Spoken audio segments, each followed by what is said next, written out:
কিছুদিন পরে শিবরাত্রি আসছে, তাই না? খুব একটা ভালো দিন।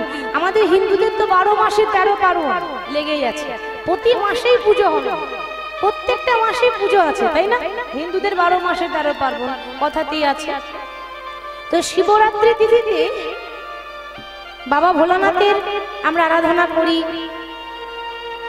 আমরা জল অর্পণ করি, গঙ্গা জল দিই, বেলপত্র দিই, বাবা ভোলানাথের পূজা করি।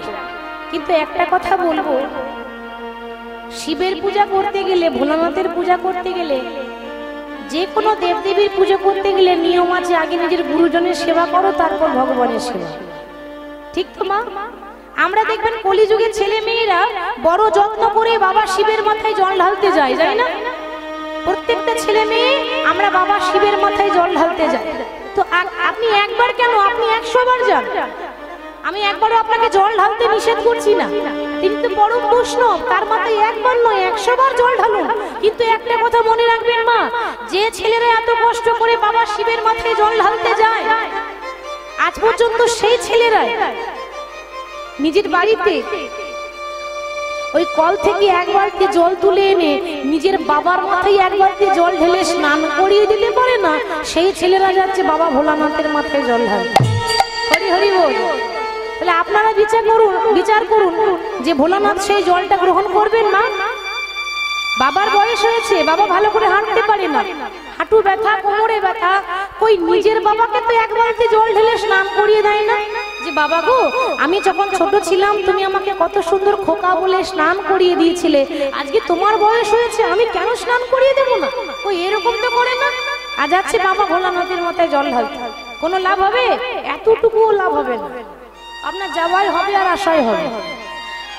আসল গুরু হচ্ছে মাতা পিতার চরণ। ভগবান বলছে, আরে যে মাতা পিতার চরণ সেবা করতে পারে না, সে ভগবানের সেবা কি করবে গো? নমঃ শিবায়, নমঃ শিবায়, একটু উলুধ্বনি করবেন, হরে হরে ভোলে নমঃ শিবায়। নিতাই গৌর হরি বল।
পুতুল নাচ যখন হয় মা, লক্ষ্য করুন, পুতুল আপনি নাচতে পারে না, একজন হাতে সুতো ধরে পুতুলটা কন্ট্রোল করে নাচায়।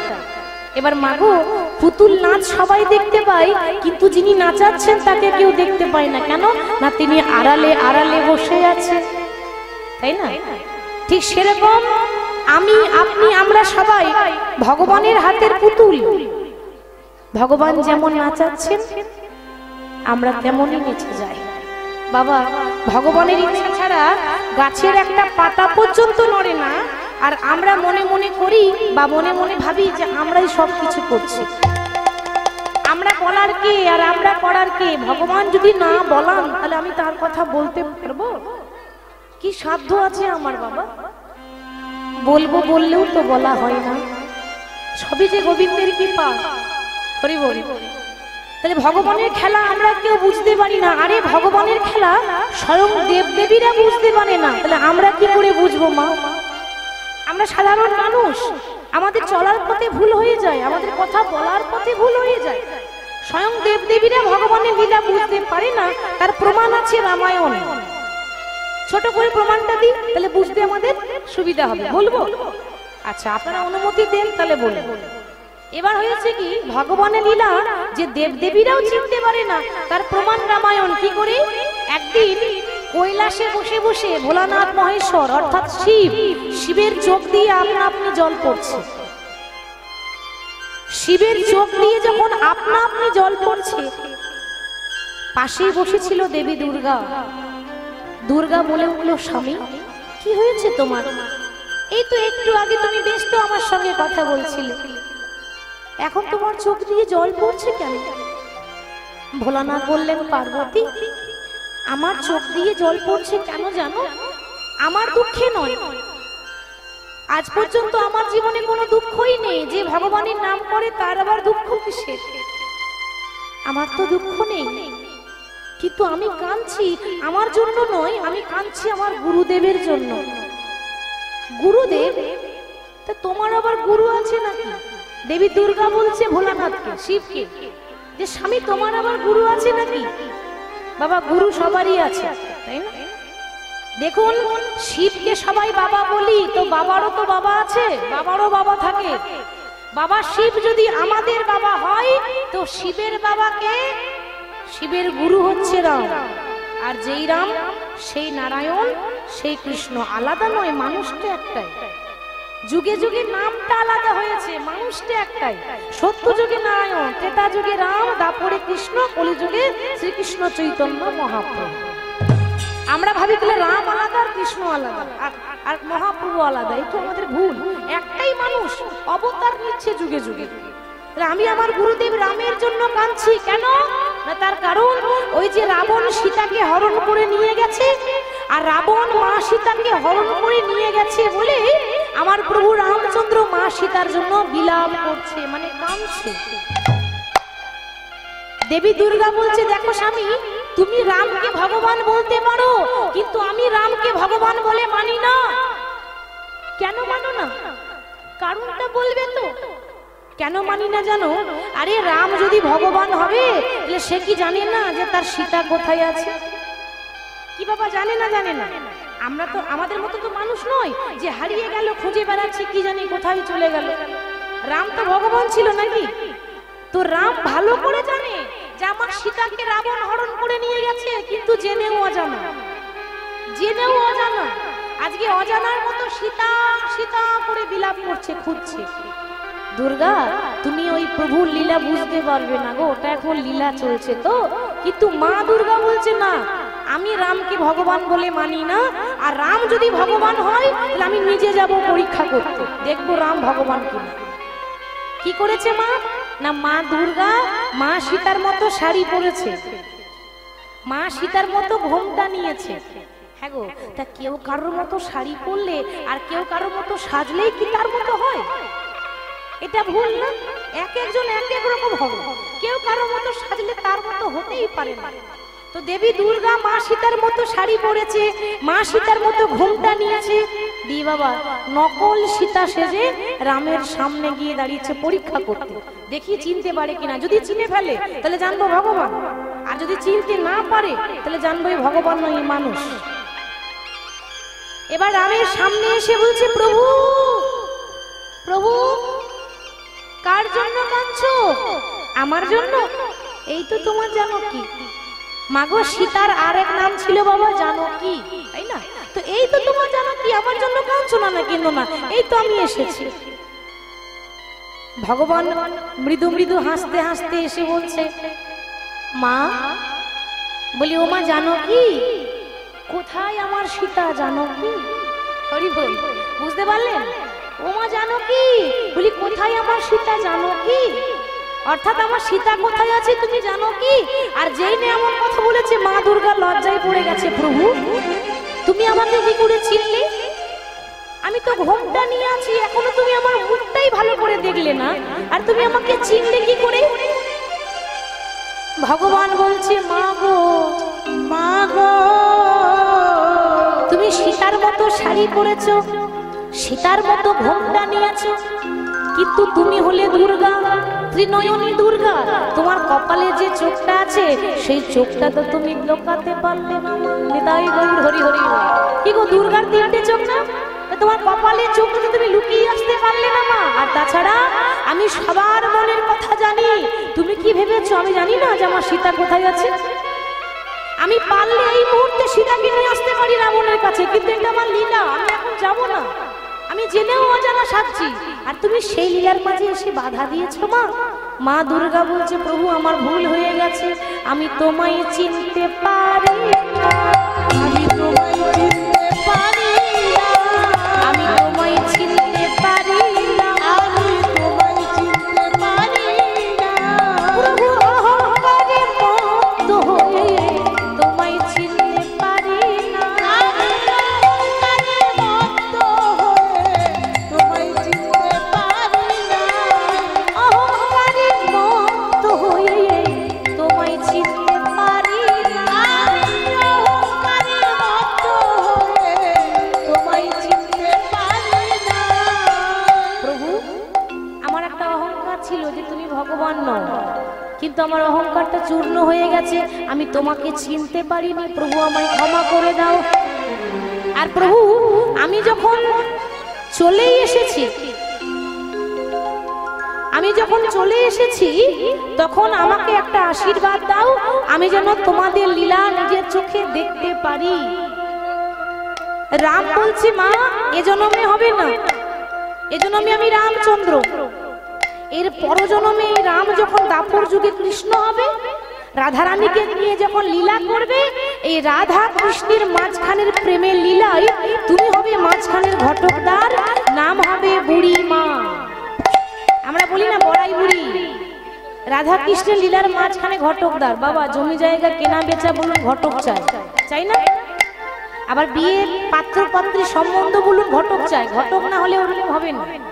ঠিক সেরকম ভগবানের লীলারও ঘটক আছে, সে স্বয়ং দেবী দুর্গা হয়েছিল বুড়ি মা বৃন্দাবন। তাহলে স্বয়ং দুর্গা চিনতে পারলো না, আর আমরা প্রভুর লীলা বুঝতে পারবো? হরি হরি। তবে হ্যাঁ, যদি গুরু কৃপা হয়, আমরা যদি মন দিয়ে প্রভুর নাম শ্রবণ করি, তাহলে আমরা হয়তো বুঝতে পারবো। তাছাড়া ভগবান লীলা বোঝা খুব কঠিন। আজকে ভগবান খেলা খেলতে খেলতে হঠাৎ দেখছে কি না, সূর্য পশ্চিম দিকে ডুবে গেল। আর সূর্য যখন পশ্চিম দিকে ডুবে যায়, তখন সেই সময়টাকে বলে বাবা গোধূলি বেলা। সূর্য ডুবে গেল মানে গোধূলি বেলা। এরপরে ভগবান কি বলছে দেখুন, শ্রীদাম সুদামে দামে বসুদামকে ডেকে বলে সখারে, ওরে সখারে, চেয়ে দেখে আর গগনে বেলা না, আর গগনে বেলা না, এবার আমাদের আপন ঘরে ফিরে যেতে হবে, আপন ঘরে ফিরে যেতে হবে। এই কথাটারও মানে আছে বাবা। ভগবান কি বলছে, আর গগনে বেলা নেই, এবার আপন ঘরে ফিরে যেতে হবে। তাহলে এই ঘরটা কি আসল ঘর নয়? কি গো মায়েরা, যে ঘরে আপনারা আছেন, যে ঘরে আমরা থাকি, সেই ঘরটা কি আমাদের আসল ঘর? আমাদের আসল ঘর মা বাসা বাড়ি। আপনারা যে বাড়িতে থাকেন, আমরা যে বাড়িতে থাকি, ওটা বাসা। দুদিনের জন্য এসেছি বাসা বাঁধতে। পাখি যেমন দুদিনের জন্য আসে,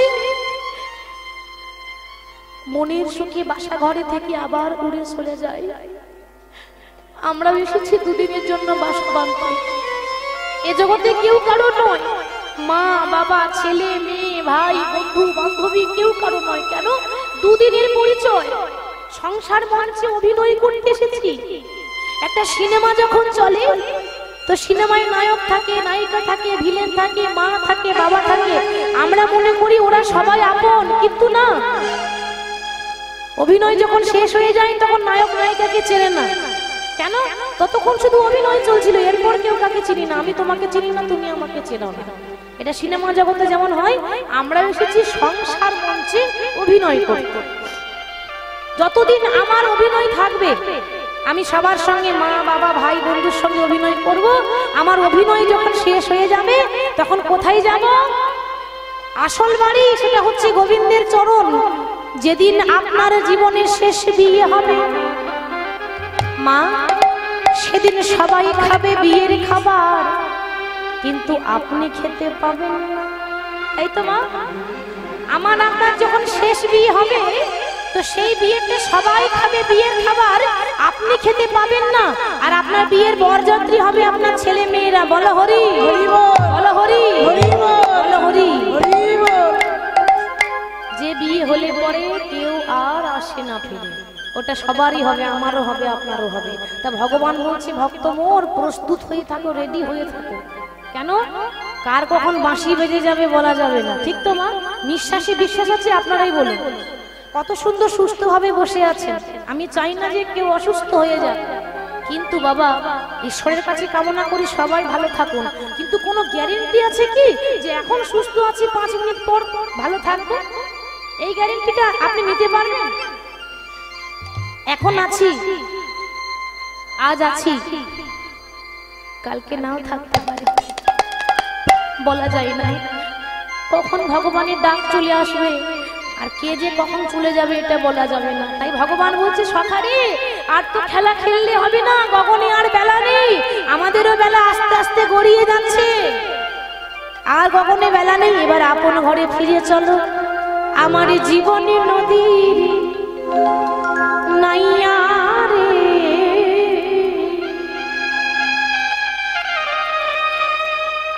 আমার ভবের খেলা সাঙ্গ হলো রে,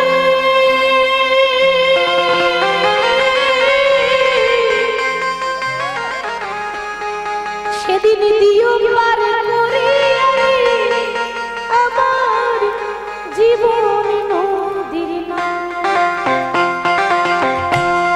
জীবন নাই হরি হরি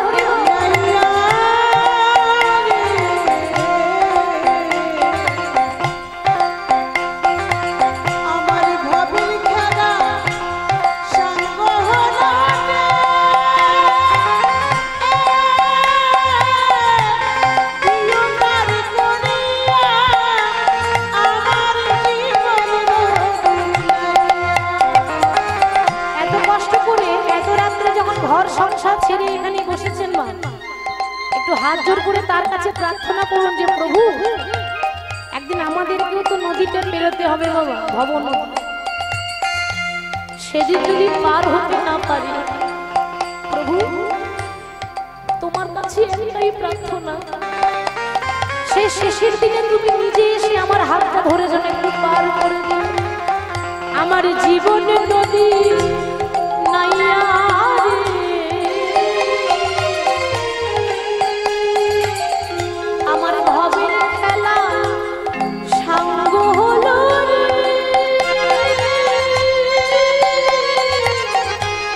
প্রিয় পার করিয়া রে আমার জীবন। আমার জীবন নদী নাইয়া রে,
দেখবেন ওই নদীতে একজন নৌকা নিয়ে দাঁড়িয়ে থাকবে, একটাই মাঝি দাঁড়িয়ে থাকবে, সে হলো বিপদ ভঞ্জন মধুসূদন।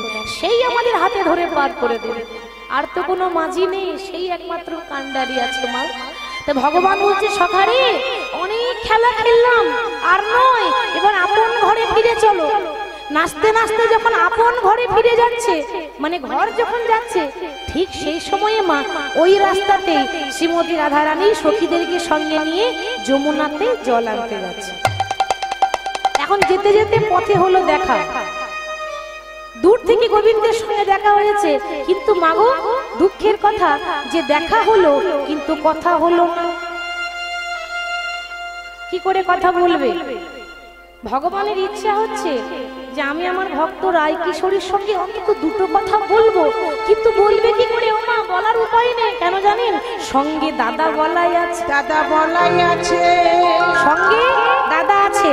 তাহলে দাদা যখন আছে, তাহলে দাদার সামনে কি প্রেমের কথা বলা যায়? প্রেমের কথা বলা যায়, বলা যাবে?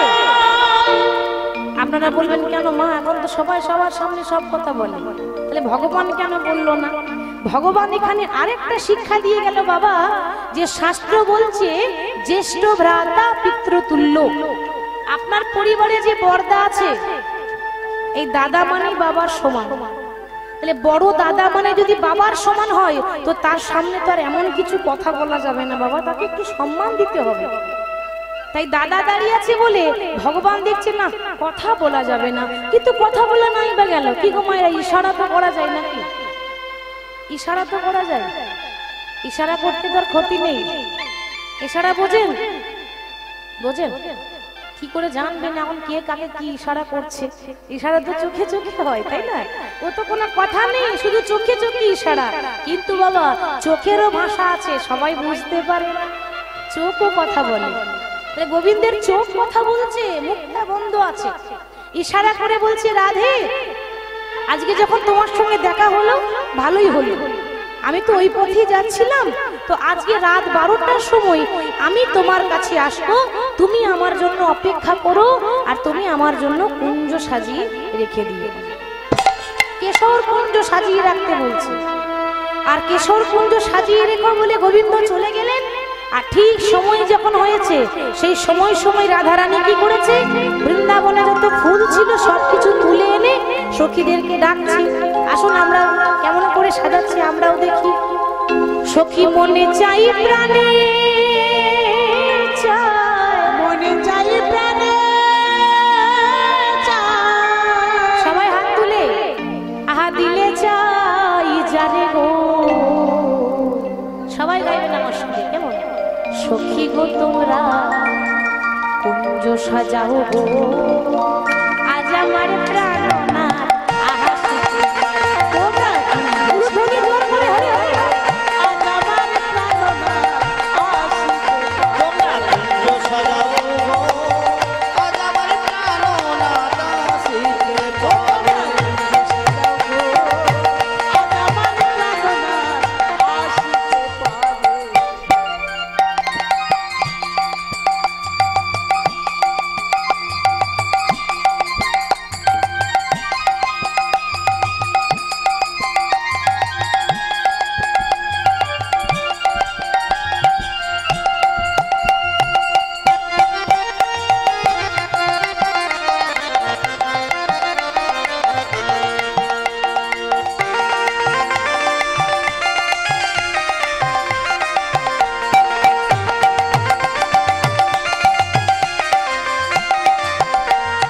বসন্ত সময়ে কোকিল ডাকে কুহু স্বরে, বসন্ত সময়ে কোকিল ডাকে কুহুস্বরে, বসন্ত সময়ে কোকিল ডাকে কুহু স্বরে, আরে বসন্ত সময়ে কোকিল ডাকে কুহু স্বরে। আবার যৌবন বসন্ত আদি থাকতে দেয় না ঘরে, তোমরা কুঞ্জ সাজাও গো, আজ আমার প্রাণনাথ আসিতে পারে। তোমরা কুঞ্জ সাজাও গো, আজ আমার প্রাণনাথ আসিতে পারে। কুঞ্জ সাজাও গো, আজ আমার প্রাণনাথ আসিতে পারে।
আসিলে আসিতে পারে ভরসা অন্তরে আহা করি বলে আহা করি বলে পাইলে কি আর ছাইরা দিতে পারে মোরা কুঞ্জ সাজাও গো আজ আমার প্রাণনাথ আসিতে পারে তোমরা কুঞ্জ সাজাও তাই গো হরি বল হরি বল আসিতে পারে তোমরা কুঞ্জ সাজাও গো আজ আমার প্রাণনাথ আজ আমার প্রাণনাথ আজ আমার প্রাণনাথ আসিতে পারে। তোমরা একটু সাজিয়ে দাও, আজ আমার গোবিন্দ কথা দিয়েছে আসতে পারে। একটু সাহায্য করে দাও, তোমরা আমার সঙ্গে একটু সাজিয়ে দাও, আজ আমার প্রাণনাথ আসতে পারে। যেই নিয়ে এমন কথা বলেছে, এখন শুভ কাজ যখন হয় না, সবাইকে সাহায্য করা ভালো। একটা ভালো কাজ তো সবাই মিলে যদি করে দেওয়া হয় তাতে সবারই মঙ্গল, একজনের নয়। দেখবেন মা, যিনি পূজা করেন তার তো মঙ্গল হয়, কিন্তু তার থেকে বেশি মঙ্গল কার হয় বলুন তো? যিনি পূজার আয়োজন করেন। পুজো করেন তার তো হবেই, তার তো ধর্ম হবেই, পূজারই তো ধর্ম হয়। আর যে এত কিছু এনে কষ্ট করে আয়োজন করে দেয়, এটা ওটা ফল টল যা কিছু লাগে, তার আবার বেশি মঙ্গল হয়। ঠিক সেরকম আমি ভগবানের নাম করছি, আমার যা মঙ্গল হবে তার থেকে বেশি, তার থেকে দ্বিগুণ মঙ্গল আপনারা হবে। কেন না আপনারা শুনছেন, আপনারা আয়োজন করেছেন, আপনাদের ধর্মটা বেশি হবে। হরি বল হরি বল, আপনাদের পুণ্যটা বেশি হবে। তাহলে আজকে রাধারানী তার মতো ভক্ত আর কেউ নেই। গোবিন্দ আসবে বলে যত্ন করে সাজিয়ে দিচ্ছি। বৃন্দাবনে রাধারানী হচ্ছেন পরম ভক্ত, আর স্বর্গ মর্ত পাতাল এই ত্রিভুবনে একজন ছিল, তার মতো আবার বড় ভক্ত আর কে নেই। সে কে বলুন তো? তার মতো বড় বৈষ্ণব কেউ নেই। সে কে? সে হলো ভোলানাথ মহেশ্বর শিব।